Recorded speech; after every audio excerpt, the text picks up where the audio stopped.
Hey everyone, welcome to the deep dive. We're going to be talking about atomic habits today. Yeah, really excited to dig into this one. It's a good one. This deep dive is going to be focused on James Clear's Atomic It's Habits. a classic. Yeah, and we've got some excerpts here that we're going to be looking at, kind of pulling out the most fascinating and useful Yeah, parts. the ones that you can really take action on. Exactly. Okay. So Clear kicks off the book with a story that I think really kind of sets the stage for everything else, and that's the story about British cycling. Oh, yeah, the aggregation of marginal gains. Right. Have you heard this one before? Oh, yeah, it's a great story. I mean, basically, they took this team and they just started focusing on making like these tiny 1% improvements everywhere they could. Yeah. I think he mentions like they even redesigned the bike seats and like figured out what pillows would give the athletes the best sleep. Yeah, and like they even started taking hand sanitizer with them to races so the mechanics wouldn't get sick. It's wild. Yeah, all this stuff that you wouldn't think would make that big of a difference, but it all added up. Yeah. And they ended up totally dominating the cycling world for like a decade. Yeah, they won like tons of Olympic gold medals and Tour de France victories. It's a pretty incredible example of how these tiny little changes can compound over time. Yeah, and Clear talks about how like if you get 1% better every day for a year, you end up like 37 times better. Wow. That's pretty motivating. Yeah, and it makes you think about like what are those small changes that I could make in my own life that could have a big impact over time. Yeah, absolutely. And I think that leads perfectly into Clear's argument that we should focus on systems instead of goals. Yeah, this is one of those ideas that really kind of shifts your perspective once you get it. Yeah, so what's the problem with goals anyway? I mean, we all have goals, right? Well, Clear's point is that goals are kind of like this destination that you're trying to reach, and once you get there, it's easy to kind of lose motivation. Okay, I can see that. Like you hit your goal and then you're like, okay, now what? And he also says that winners and losers often have the same goals. Right. It's not the goal itself that matters. It's the process you use to get there. So it's more about building a sustainable system that keeps you moving forward even after you achieve a specific goal. Exactly. It's about creating a set of habits and routines that support your long-term growth. Okay, that makes sense. But how do these habits even form in the first place? Well, Clear breaks it down into 4 stages: cue, craving, response, and reward. It sounds kind of like a scientific formula. Yeah, it's kind of like a feedback loop that our brains go through every time we perform a habit. Can you give me an example? Yeah, sure. Let's say you have a habit of checking your phone every time it buzzes. Oh, yeah, I'm definitely guilty of that one. So the buzzing of your phone is the cue.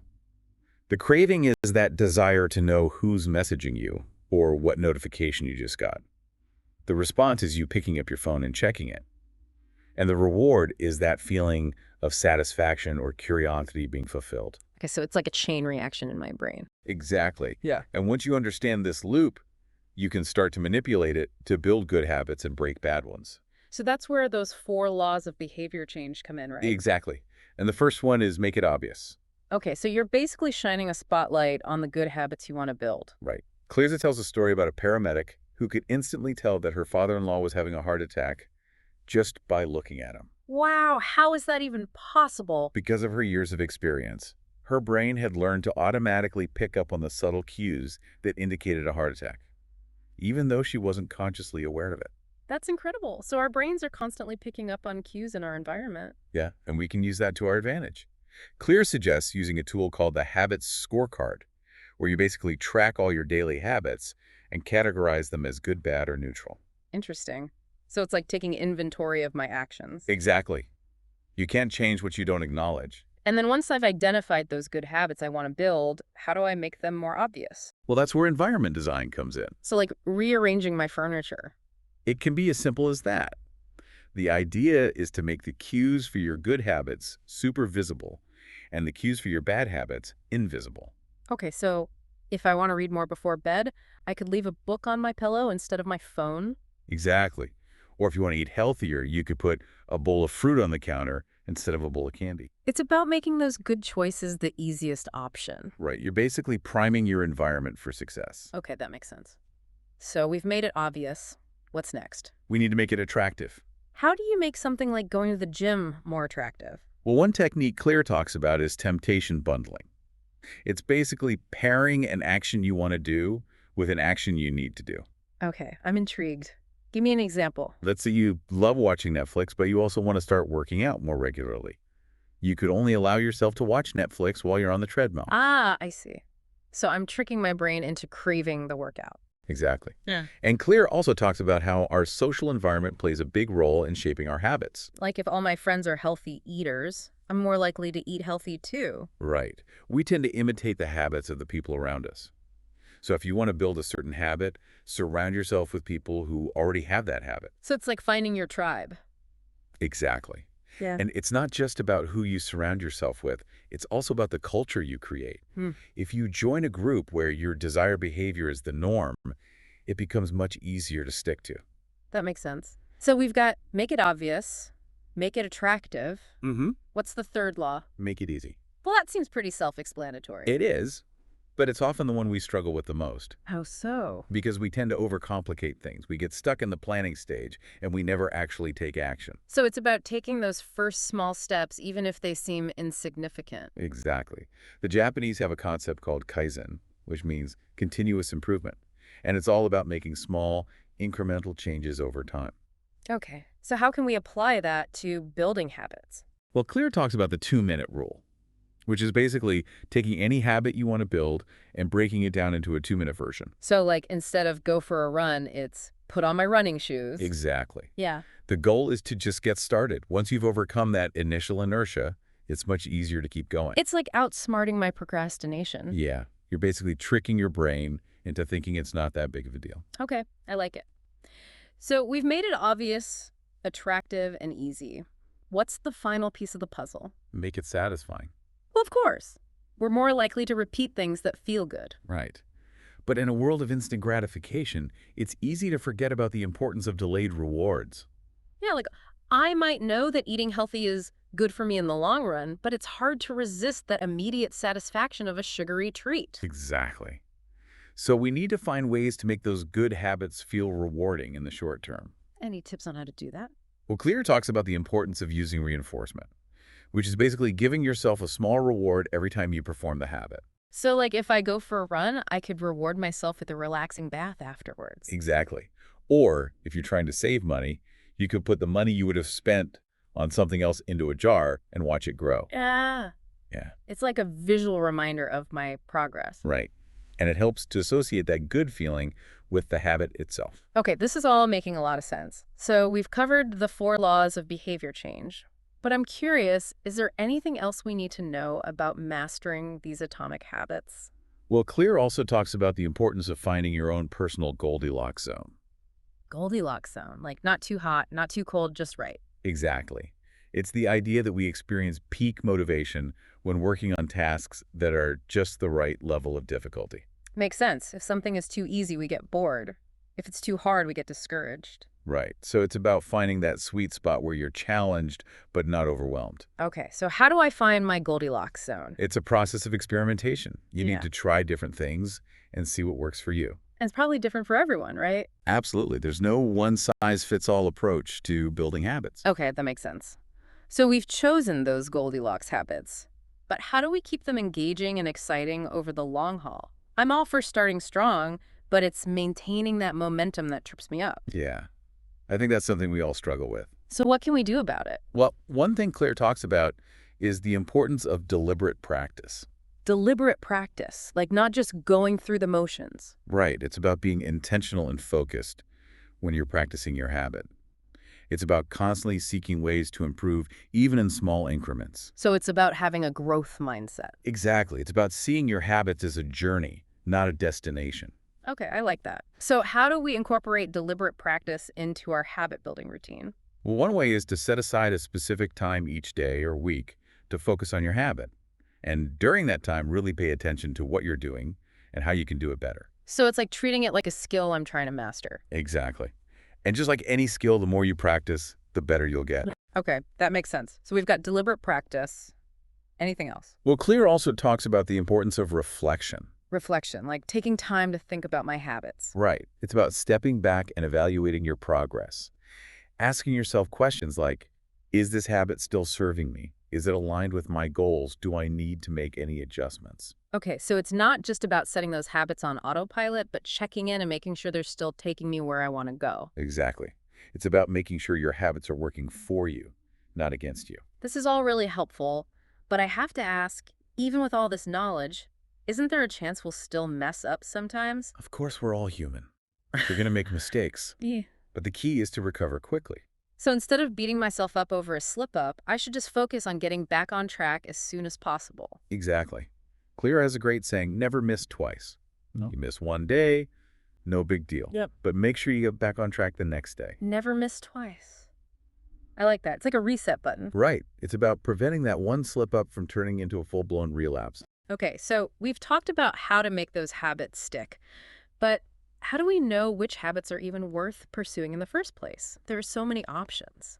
Yeah, it can definitely feel overwhelming. Clear talks about the importance of understanding your own unique predispositions, your genetics, your personality, your environment. So it's not a one-size-fits-all approach. Definitely not. Some people are naturally inclined towards early mornings. Others are night owls. Some people love structure and routine. Others crave spontaneity. So it's about finding what works for me. Exactly.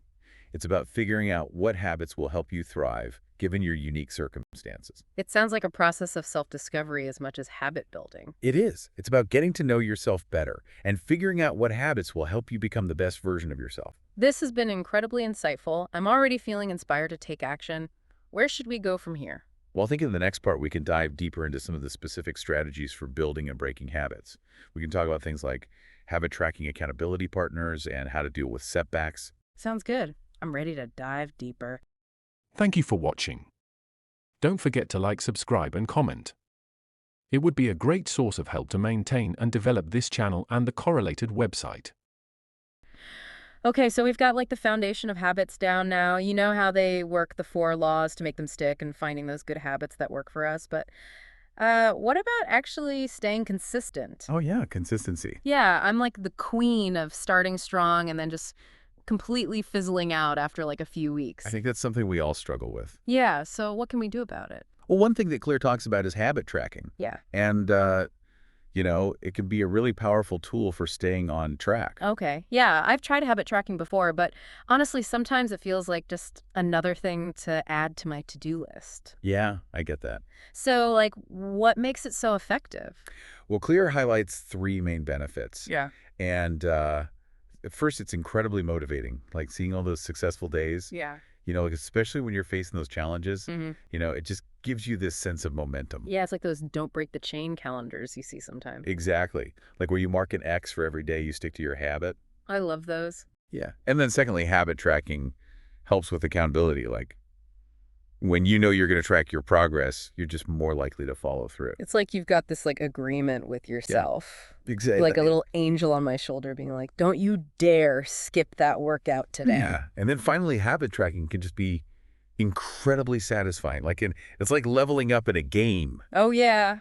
You get to see those empty boxes on your tracker like fill up, and it just gives you this sense of accomplishment. It appeals to that like completionist part of my brain.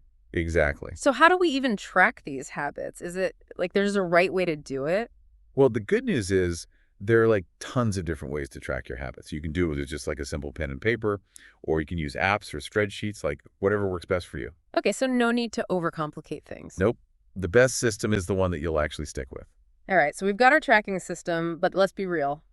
We're all human. Oh, yeah. We're going to mess up sometimes. Like, that's my biggest fear. Like I miss one day and suddenly it feels like the whole thing is falling apart. Yeah, and Clear emphasizes that recovering quickly when those habits kind of, get derailed is really important. One slip up doesn't undo all your hard work. Okay, so it's like being kind to myself, Exactly. and getting back on track instead of like dwelling on that mistake. Are there any other pitfalls that we should be aware of? Yeah, there's one that's pretty easy to fall into, and that is focusing on the wrong metrics. Okay. It's great to track your progress, but sometimes we get like fixated on these certain numbers, Yeah. without considering the bigger picture. Oh, yeah. I can see that happen. Like imagine you're running a restaurant Okay. and you're just solely focused on like tracking your daily revenue.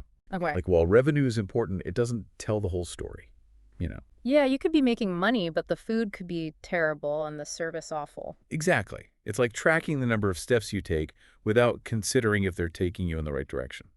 So it's like we need to make sure that the numbers we're tracking are actually like reflecting meaningful progress. Exactly. Measurements are a tool, And yeah, we need to use them thoughtfully Uh-huh. and make sure they're aligned with our bigger goals and values.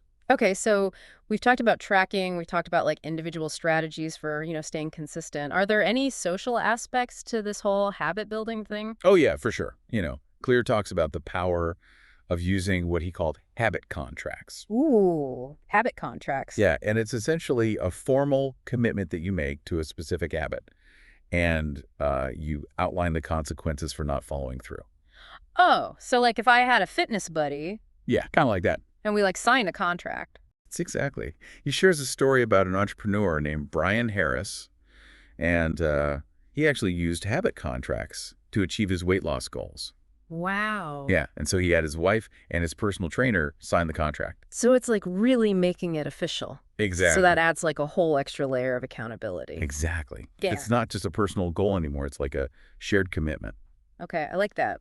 All right. So we've chosen those habits that work for us, those Goldilocks habits that challenge us but don't overwhelm us. But how do we keep those habits engaging and exciting over the long haul? That's a great point. Because even good habits can get stale Yeah. if we're not careful. And Clear emphasizes the importance of deliberate practice. Okay, so not just like going through the motions. Right. It's about being intentional and focused. When you're practicing your habit, and it's about like constantly seeking ways to improve, even in small increments. So it's about having that growth mindset. Exactly. Yeah. It's about seeing your habits as a journey, not a destination. All right, I like that. So how do we do that? Like, how do we incorporate deliberate practice into our routine? Well, one way is to just like set aside a specific time each day or each week to focus on your habit. Okay. And during that time, really pay attention to what you're doing and like how you can do it better. So it's like I'm treating it as a skill. Exactly. And just like any skill, the more you practice, the better you'll get. Okay, I like that. Right. All right, so we've got deliberate practice. Anything else? Well, Claire also talks about the importance of reflection. Reflection. Okay. Yeah, it's about like taking a step back Okay. and evaluating your progress. Mm-hmm. Asking yourself questions like, is this habit still serving me? Is it aligned with my goals? Do I need to make any adjustments? So it's not just about setting and forgetting. It's about like checking in and making sure those habits are still taking me where I want to go. Exactly. Yeah. It's about making sure your habits are working for you, not against you.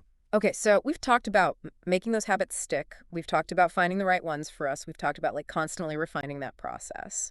But I'm curious, are there any like deeper like philosophical implications of habits that Clear explores in the book? Oh, yeah, for sure. He goes into some fascinating ideas about the connection between habits and identity and happiness. Ooh, okay, this is getting kind of deep. It is. So how do habits relate to our sense of self?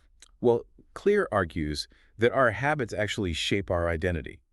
The actions we repeat day after day, they reinforce our beliefs about who we are. So if I like make healthy choices every day, I start to see myself as a healthy person. Exactly. And if you regularly engage in creative pursuits, you start to identify as a creative person. So our habits become like a reflection of our inner selves. Exactly. And this leads to the question of happiness. Clear suggests that true happiness doesn't come from chasing those fleeting pleasures, but from living in accordance with our values. So if my habits are aligned with my values, I create a life that feels like authentic and meaningful. Exactly.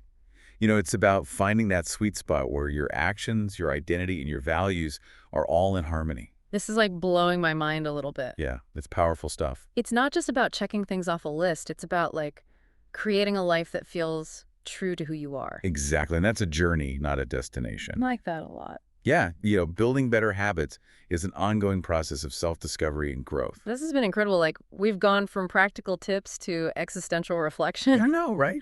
I'm feeling so energized to keep exploring these ideas. But before we wrap up this deep dive into atomic habits, is there anything else that Clear discusses that we should touch on? Yeah, there's one more kind of thought-provoking idea, and that's how the modern world, despite all of its advancements, can sometimes make it even harder to build good habits. Wait, so you're saying that like life is supposed to be easier now? You'd think so, right? We've got all this technology, all this convenience, but you're saying it's harder. Clear's point is that our brains are still wired for a world of scarcity. Okay. A world where food and information were hard to come by. So like my ancestors were programmed to crave sugary, fatty foods. Exactly, because those were rare. because they were rare and valuable. Right. But today they're everywhere. Exactly. We're surrounded by temptation. It's like my brain is constantly seeking that next dopamine hit. Right. And it's not just food. We're bombarded with information from our phones, our computers, our TVs. It's this constant stream of stimulation. It's like information overload. Exactly. And it makes it really hard to focus on those long-term goals that require sustained effort and delayed gratification. So it's like we're fighting against our own biology. In a way, yeah. So what can we do about it? Well, Clear encourages us to become more aware of those environmental influences and to find ways to mitigate their impact. So it's about taking back control. Exactly. One strategy is to just consciously design our environment, Okay. to make good habits easier and bad habits harder. So like removing those tempting snacks from my pantry or deleting social media apps from my phone. Exactly. Yeah. It's about creating an environment that supports your goals, not sabotages them. Okay. That makes sense. And I guess it also goes back to that idea of understanding your own personal weaknesses Exactly. and knowing what your triggers are Right. and then setting yourself up for success. Exactly. And another powerful strategy is cultivating mindfulness. Oh, okay. Paying attention to your thoughts, your feelings, your impulses. So instead of just mindlessly scrolling through my phone every time I get bored, Yeah. I stop and I notice that urge and then I make a conscious choice about how I want to spend my time. Exactly. You're creating that space between stimulus and response Okay. where you actually have the power to choose. I like that. This all makes so much sense. It's like we're unraveling the hidden forces that are shaping our behavior. It is fascinating stuff. Any final insights before we move on? Yeah. Clear shares this really profound thought about happiness that really resonated with me. He says that happiness isn't about achieving pleasure, but about the absence of desire. Whoa. Yeah, it's a powerful concept. So it's not about constantly chasing external rewards, Right. but finding contentment within ourselves. Exactly. It's a lifelong practice, Right. but it's about finding peace and fulfillment in the present moment, Okay, I love that. rather than constantly seeking happiness in external things. This has been an incredible deep dive into atomic habits. We've covered so much ground, from the 4 laws of behavior change to the power of habit, tracking the importance of finding those right habits for ourselves, and even the deeper philosophical implications of how our habits shape our identity and happiness. It's been quite a journey. It really has. I'm feeling so inspired to take all this knowledge and apply it to my own life. That's great to hear. Yeah. And remember, it's not about being perfect. It's about progress. Absolutely. Every small step we take towards building better habits is a step towards becoming the best versions of ourselves. Well said. We hope you've enjoyed this deep dive and are feeling inspired to embark on your own journey of habit transformation. Absolutely. Remember, you have the power to shape your habits, and in doing so, shape your destiny. Until next time, keep diving deep. Yeah, I think for me, I'm going to try to be more intentional about putting my phone away an hour before bed. Oh, yeah. I've noticed that all that scrolling is really messing with my sleep. Yeah, the blue light. Yeah, It's not good. it's not good. Yeah. What about you? What habit are you going to work on? I think I'm going to try to incorporate a short meditation practice into my morning routine. Ooh, I like that. Yeah, I've been feeling a little scattered lately. And I think a little mindfulness would be good. Yeah.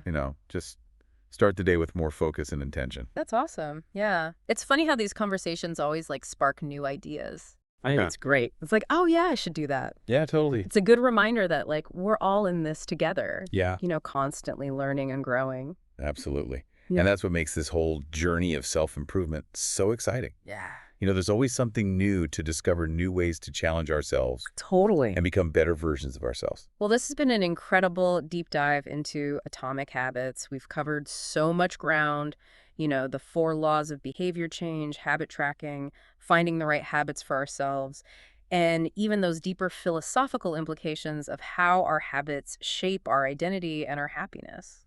It's been a really fascinating exploration, and I think the biggest takeaway for me is that even small changes can lead to remarkable results. Yeah. So start small, stay consistent, be patient. Yeah. Those are words to live by. The journey of 1,000 miles begins with a single step. We hope you've enjoyed this deep dive and are feeling inspired to embark on your own journey of habit transformation. Remember, you have the power to shape your habits, and in doing so, shape your destiny. Until next time, keep diving deep. Thank you for watching. Don't forget to like, subscribe, and comment. It would be a great source of help to maintain and develop this channel and the correlated website. This book overview was presented to you by olbooksummary.com. Are you interested in more insights into personal development books or motivational and inspirational books? Please visit olbooksummary.com and you will find a library of the most helpful self-development and human character development books overviews. See you soon with the next books overview video.